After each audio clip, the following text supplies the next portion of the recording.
애니큐빅 포턴 3D DLP 프린터를 구입한 지 6개월 정도 돼가네요. 저는 건축물이나 고대 조각상, 피규어 같은 거에 관심이 많습니다. 뭐 이런 사그라다 파밀리아 같은 거, 요런 거, 배트맨. 근데 이제 피규어는 구할 길이 많은 편인데 건축물이나 조각상은 사실 구할 길이 별로 없습니다.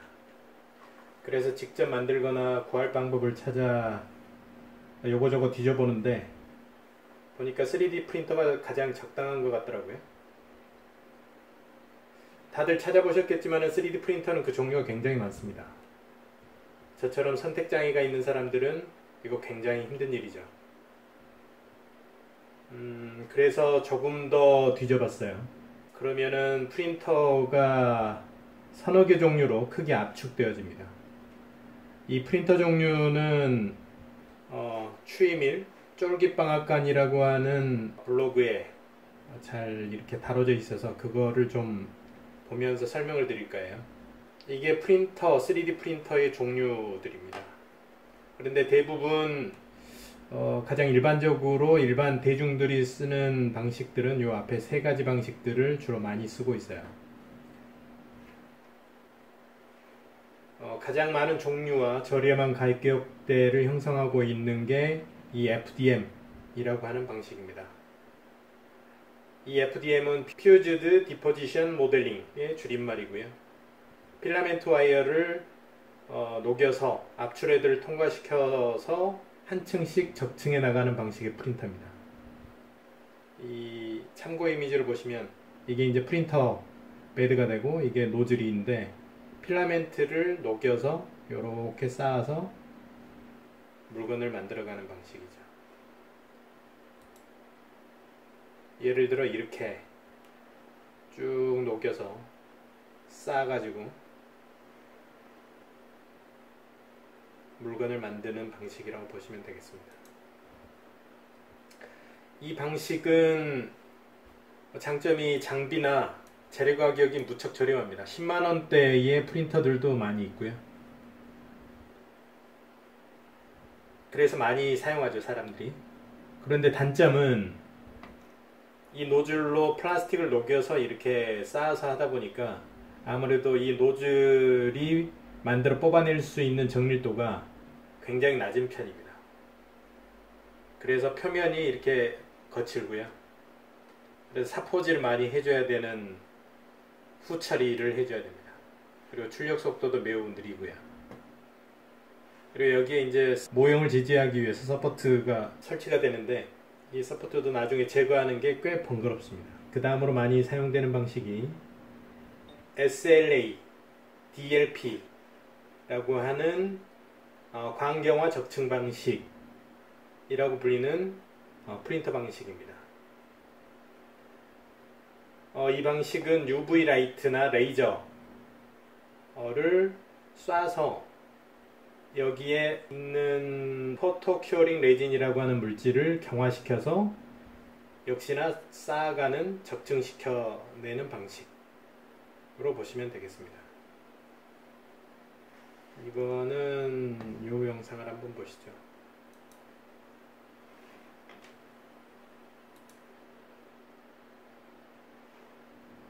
이렇게 방정맞게 이렇게 움직이는 건 아니고 실제 속도는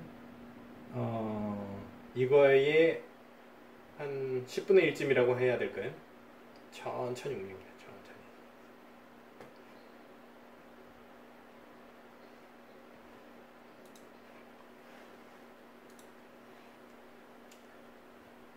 그래서 이 프린터 같은 경우에는 세밀하고 정교하게 만들어낼 수 있습니다. 레이저나 그 디지털 라이트를 사용을 하기 때문에 0.05mm 세한 디테일도 만들어낼 수 있습니다. 그리고 여기에 이제 모형을 지지해주는 서포트라고 하는 물질을 굉장히 깔끔하게 떼어낼 수가 있고요. 출력 속도도 뭐 나름 빠른 편입니다. 이 FDM에 비해서요. 그런데 단점은 이 레진이라고 하는 물질이 무척 제한적이고 이 장비 자체가 중저가 이상 되는 경우가 많습니다.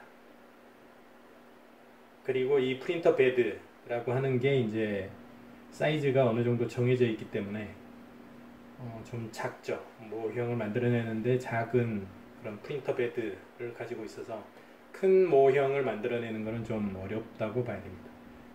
물론 이제 고가의 뭐 몇백만 원 되는 프린터들은 뭐 만들어낼 수 있겠지만요. 그 다음 방식을 한번 보시겠습니다. 이거는 대형마트나 뭐 쇼핑몰 뭐 이런 데 가시면은 사람을 이렇게 스캔해 갖고 똑같은 모형을 만들어내는 프린터를 이렇게 설치해서 뭐 영업하시는 분들을 좀 보셨을 거예요. 이거는 레이저를 분말 상태의 그 플라스틱 유리나 플라스틱이나 뭐 모래, 금속에다가 조사를 해서 굳혀나가는 방식. 한번 영상을 보실까요? 굉장히 크죠? 크게 만들어낼 수 있기 때문에 이렇게 큰 겁니다.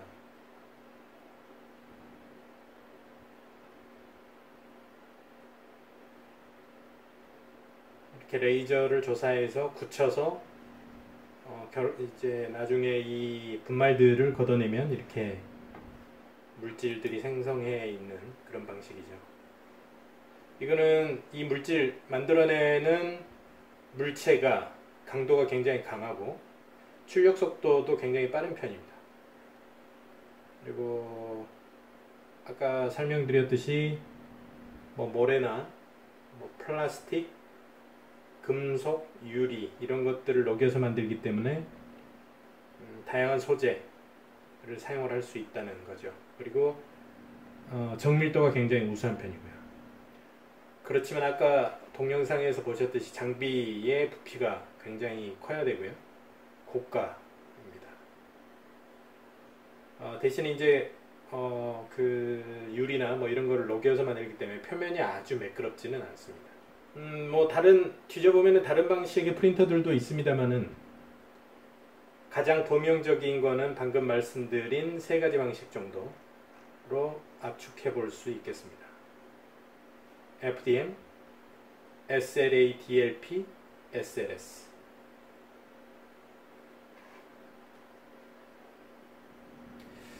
저는 30만원 정도의 예산을 가지고 제품을 찾아봤는데요. 40만원이면 좀 비싸고 20만원이면 조금 더 좋은 품질을 만들어내는 거에 투자를 할 수도 있지 않을까 싶기 때문에 30만원이 좀 적당한 수준이라고 생각을 했어요.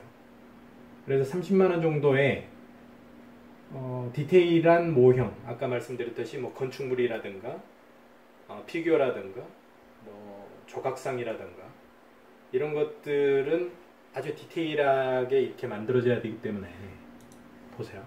이런 거를 디테일하게 어떻게 만들어낼 수 있겠습니까? 아까 FDM 같은 경우에 FDM 방식의 프린터 같은 경우에 이렇게 벌써 선이 이렇게 굵잖아요. 이런 선을 쌓아갖고는 이런 디테일들을 만들어내기가 굉장히 어렵습니다.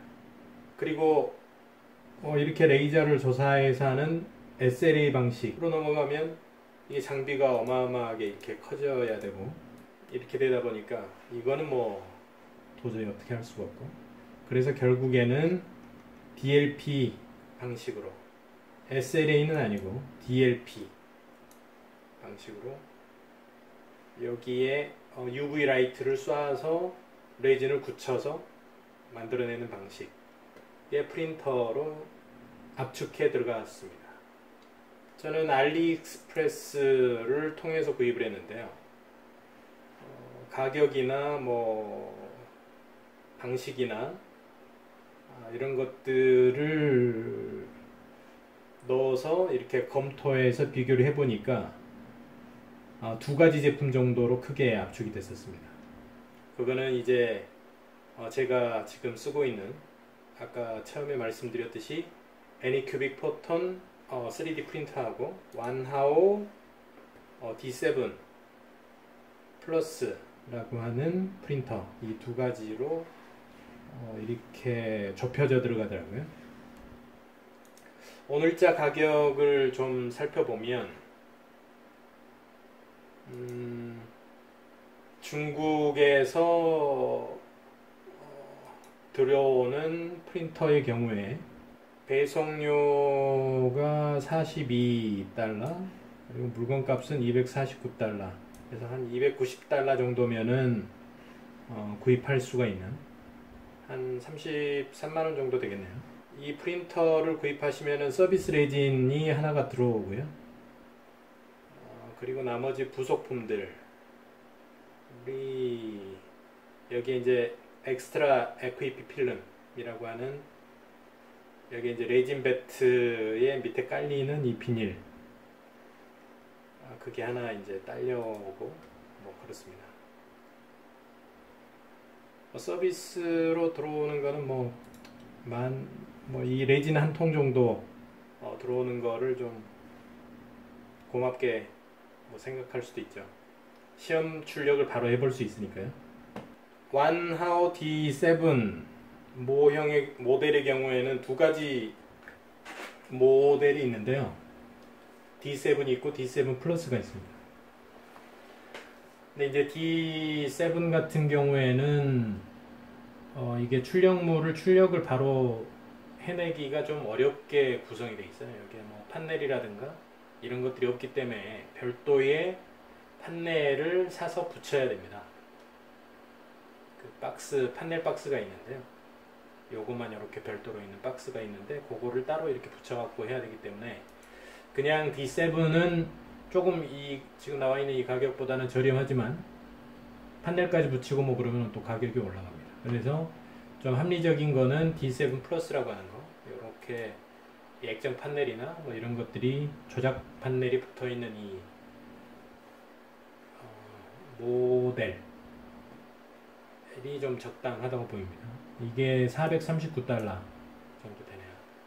거기에 82달러가 배송료니까 합치면은 한 510달러, 20달러 뭐 그 정도 되겠네요. 그러면 뭐 한 50만원 후반대, 중후반대가 되는데 벌써 이제 예산을 벗어나죠. 그런데 출력물의 사이즈는 완하오 이게 좀 높이나 뭐 이런 게 약간씩 좀 크게 출력할 수는 있습니다. 이 애니큐빅 포톤보다. 애니큐빅 포톤은 출력물의 사이즈가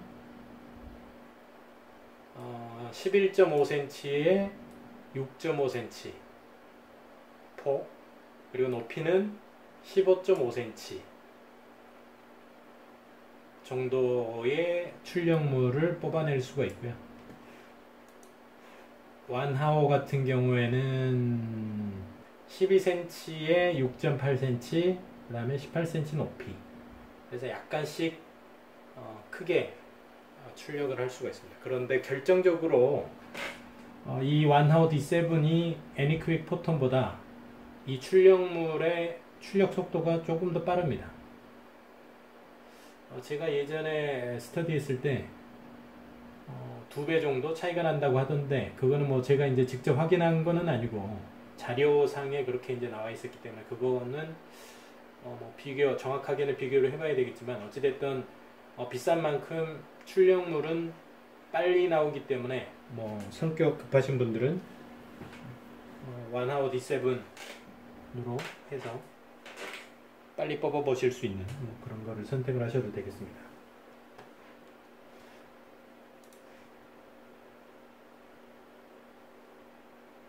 저는 그래서 제 예산으로 이제 뽑을 수 있는 구입할 수 있는 애니큐빅 포톤 프린터를 구입을 했고요. 지금 잘 쓰고 있습니다. 그런데 이제 최종적으로 이 프린터로 결정하는 데 있어서 망설였던 부분이 하나가 있어요. 레진이라고 하는 물질을 사용을 하는데, 여기 이제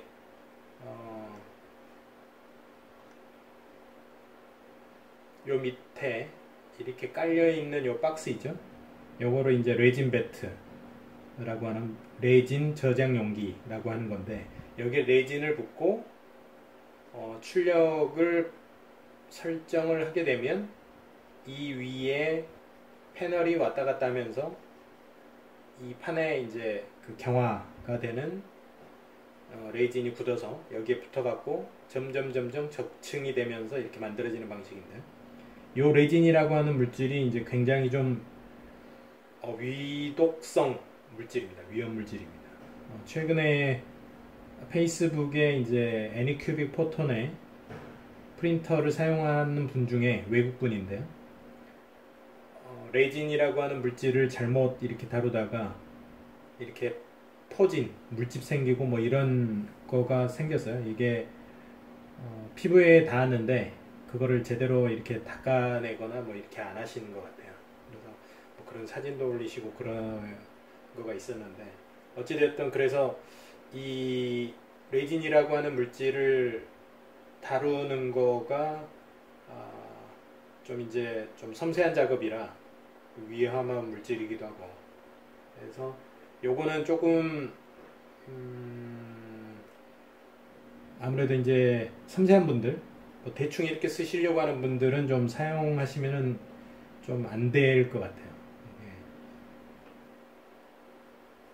좀 이 모형이나 뭐 이런 것들을 다루는 데 있어서 약간 화학적 지식도 좀 가지고 계시고 뭐 이런 분들이라면은 뭐 사용하시는데 문제는 없겠습니다만, 이게 이제 모형이 생성이 되더라도 요거를 떼어서 고순도 알코올에다가 겉에 묻어있는 남아있는 레진을 씻어내야 되고요. 그 씻어내고 남은 이 모형을 또 UV 라이트에 이렇게 노출을 시켜갖고 경화를 시켜줘야 됩니다. 그걸 이제 큐어링이라고 하는데, 이러한 작업들을 다 거쳐야만 딱딱하게 굳은 이런 모형들을 얻을 수가 있습니다. 그래서 이제 그냥 한 번에 이렇게 끝나는 작업이 아니어서 약간 번거롭기 때문에 번거로운 거를 또 싫어하시는 분들은 FDM 쪽으로 가셔야 될 수도 있어요. 그런데 뭐 FDM 프린터도 아까 서포터나 뭐 이런 것들이 굉장히 많이 만들어지기 때문에 녹여서 이렇게 쌓아서 올리기 때문에 그거를 지지를 하려면, 예를 들어 이렇게 이제 로봇가 팔을 벌리고 있다 그러면 요 밑에 이 지지하는 플라스틱을 계속 쌓아줘야 됩니다. 그래서 이런 것들을 나중에 다 제거를 해줘야 되거든요. 물론 이제 이 애니큐빅 포톤도 그런 서포트를 설치를 해줘야 되지만, 아무래도 FDM보다는 덜 설치해도 되거든요. 그래서 그 플라스틱을 녹여서 만드는 FDM 방식 같은 경우에는 아무래도 좀 이런 제거하는 서포트를 제거하는 작업이 좀 번거로울 수도 있어요. 그래서 뭐 이것저것 비교를 해보면 애니큐빅 포톤이 그런 뭐 섬세하고 뭐 이렇게 그런 거를 만들어내려면 애니큐빅 포톤이 적당하겠다 라고 하는 선택지가 생기는 거고 그렇습니다. 그래서 그거 참고하셔서 만약에 프린터를 구입하실 분들은 그런 여러모를 검토해 보시고 구입하시는 게 좋을 것 같아요. 저는 지금 6개월 됐고 굉장히 만족스럽게 사용을 하고 있습니다. 다음 편에는 제가 만들었던 모형들을 쭉 한번 보기로 하죠. 다음 편에서 뵙겠습니다.